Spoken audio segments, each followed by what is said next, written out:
Esse vídeo resumo foi baseado na aula de artrite reumatoide da disciplina de Princípios Gerais da Prática Clínica. Meu nome é Anacleto Braga, sou da turma 31 de Medicina da Univasf. Os pontos abordados nessa aula estão os conceitos gerais, a epidemiologia, a fisiopatologia, as manifestações articulares, as manifestações extra-articulares, o curso clínico da doença e o diagnóstico. Bom, vamos primeiro definir o que seria a artrite reumatoide. Trata-se de uma poliartrite simétrica, crônica, debilitante e destrutiva, causada por um processo inflamatório sinovial autoimune, onde existe a hiperproliferação de tecido sinovial, o conhecido pânus. A epidemiologia da artrite reumatoide consiste em 1% da população portadora de artrite reumatoide. Existem fatores que desencadeiam a artrite reumatoide, certo?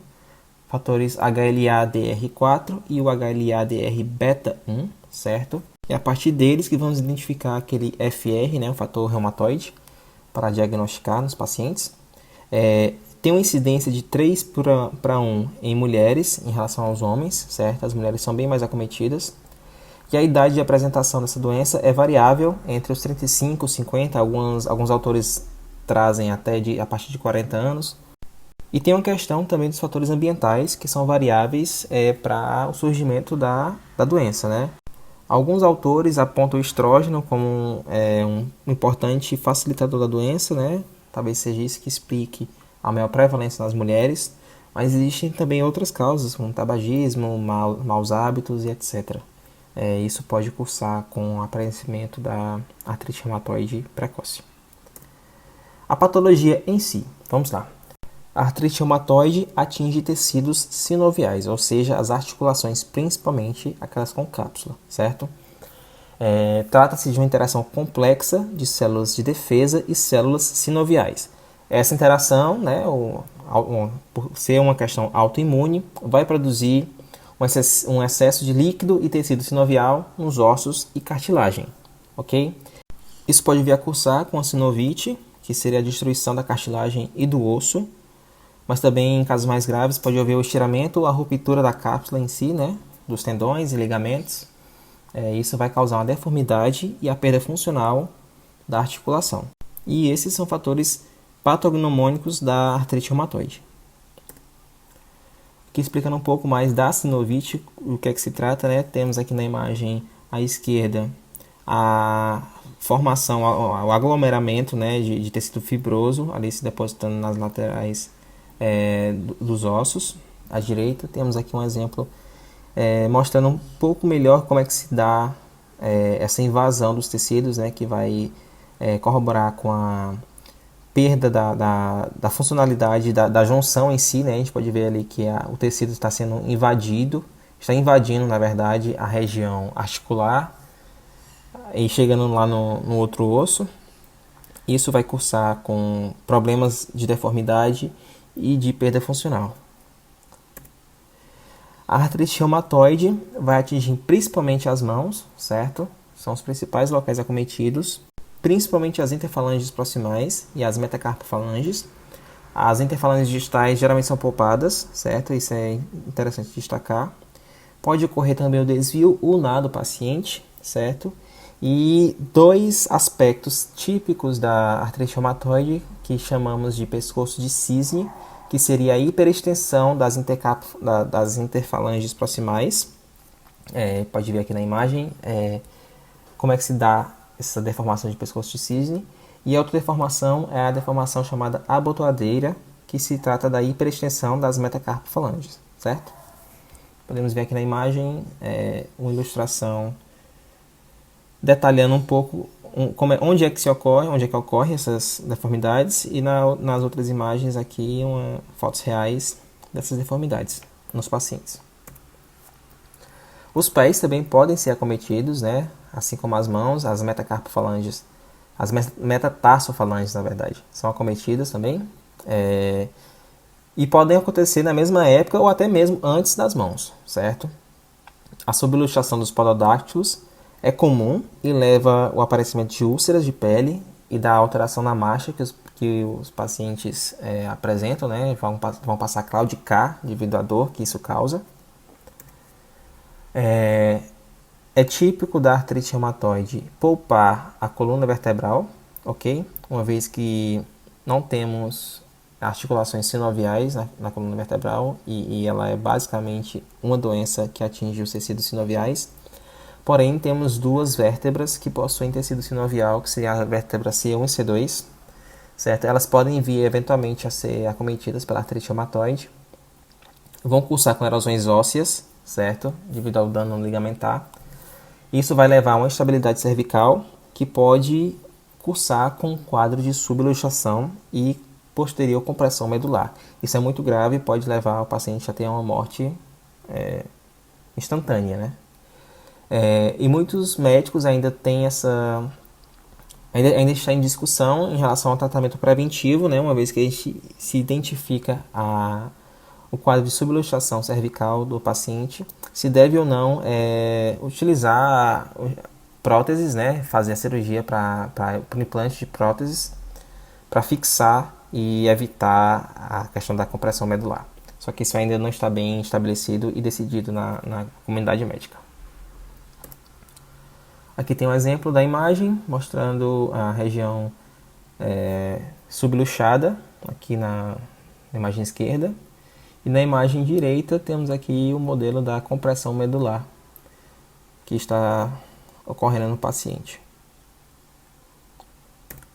A artrite reumatoide pode cursar também com o desvio radial do paciente, certo? Esse desvio pode ocasionar síndrome do túnel do carpo, que é aquela compressão do nervo mediano pela proliferação sinovial dos punhos, certo? Aqui tem a imagenzinha mostrando como é que ocorre basicamente a compressão do nervo mediano. E igualmente, como ocorre nas mãos, pode ocorrer nos pés a síndrome do túnel do tarso, também pela compressão do nervo pela proliferação sinovial. A artrite reumatoide pode vir a atingir também grandes articulações, certo? Não se restringe apenas às pequenas articulações das mãos e dos pés.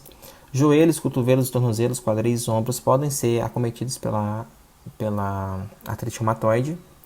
Lembrar que os joelhos, quando é atingido pela artrite reumatoide, vão cursar com valgismo, certo? Que seria a união dos joelhos.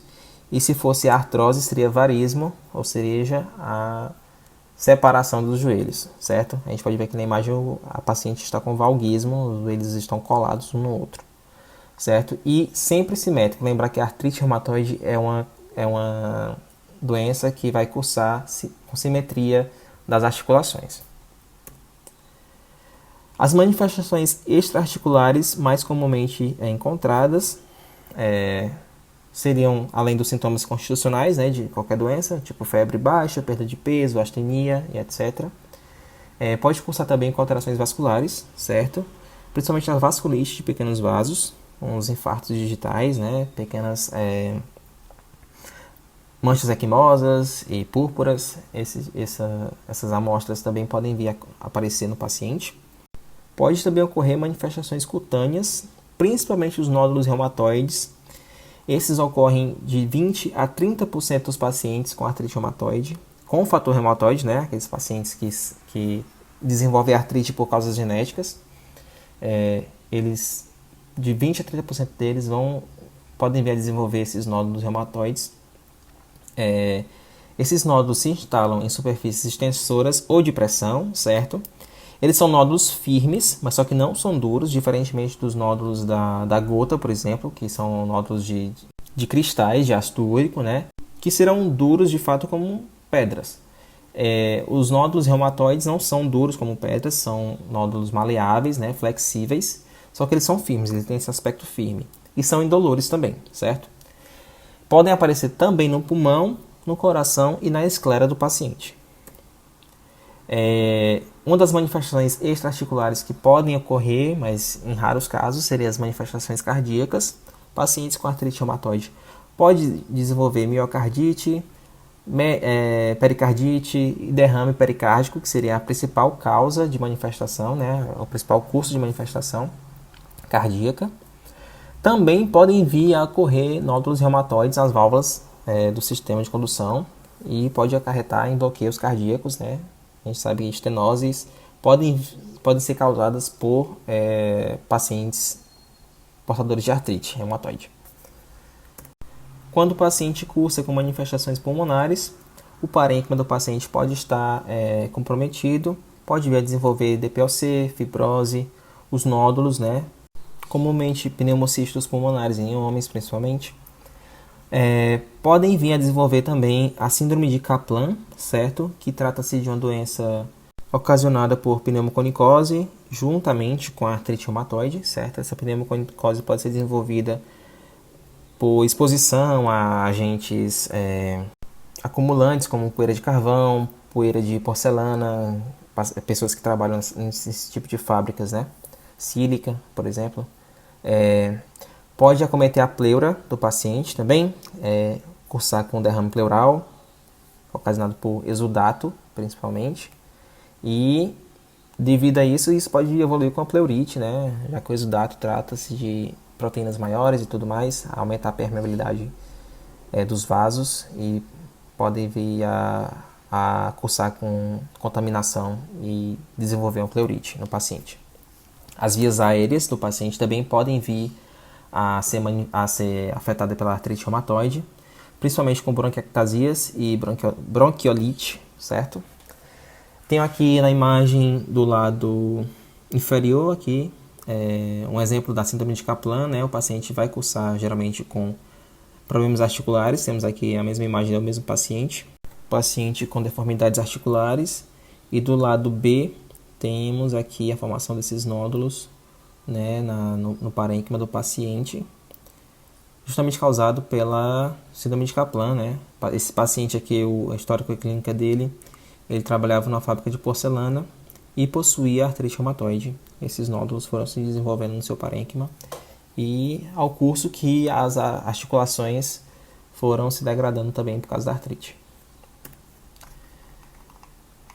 O curso clínico da doença geralmente é insidioso, né, em grande parte dos casos, ou seja, lento e progressivo, mas eventualmente pode ser de origem rápida e abrupta também. Ocorre o aumento da sensibilidade em quase todas as articulações inflamadas. Pode ocorrer o espessamento sinovial, esse é o fator mais específico para a artrite reumatoide, certo? Aquele inchaço, o espessamento. Sempre a simetria articular, certo? Isso é um fator que a gente consegue destacar e diferenciar da reumatoide para outras artropatias, certo? Ela sempre articular, por exemplo, diferentemente da gota, que não é. A artrite reumatoide é sempre articular. Mãos, pés, punhos, cotovelos e joelhos, certo? Os pacientes vão apresentar uma rigidez matinal ou pós-inatividade, geralmente com duração maior do que 30 minutos. Esses pacientes vão alegar que eles melhoram dessa rigidez após alongamento, ou então após realizar exercício, alguma atividade, né? Eles vão melhorar um pouco da rigidez. E principalmente as deformidades, particularmente nas contraturas devido à flexão das articulações, certo? No exame radiológico, vamos identificar no estágio inicial apenas edema de tecidos moles, certo?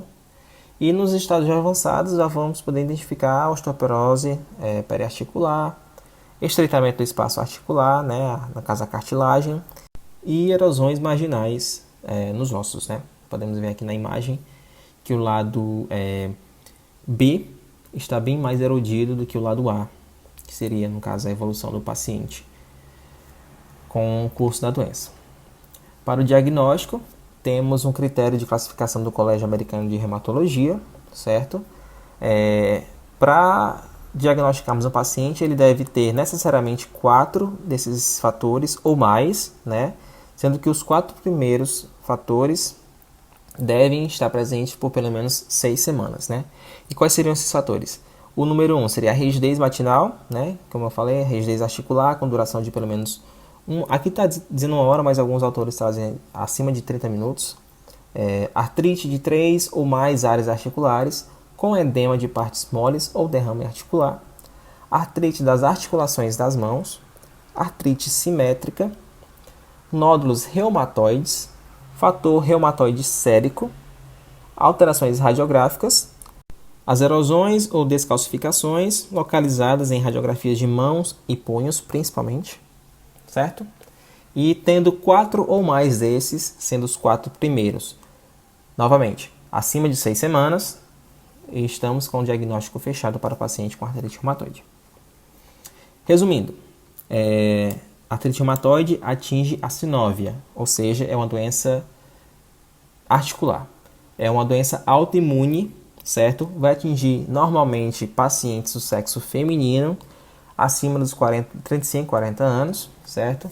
Trata-se de uma poliartrite crônica simétrica, decorem isso, e progressiva, com deformidade articular, certo? Vai atingir principalmente as interfalanges proximais, metacarpofalanges, punhos, joelhos, cotovelos, coluna cervical, principalmente as duas primeiras, C1 e C2, certo? Lembrar dos dedos em abotoadeira e pescoço de cisne. Para o diagnóstico, fator reumatoide positivo, radiografia com cistos, osteoporose, diminuição do espaço articular, ilustrações. E é isso, gente. Minhas principais referências. Espero que tenha ajudado a estudar um pouco sobre artrite reumatoide e a revisar um pouco para a sua prova.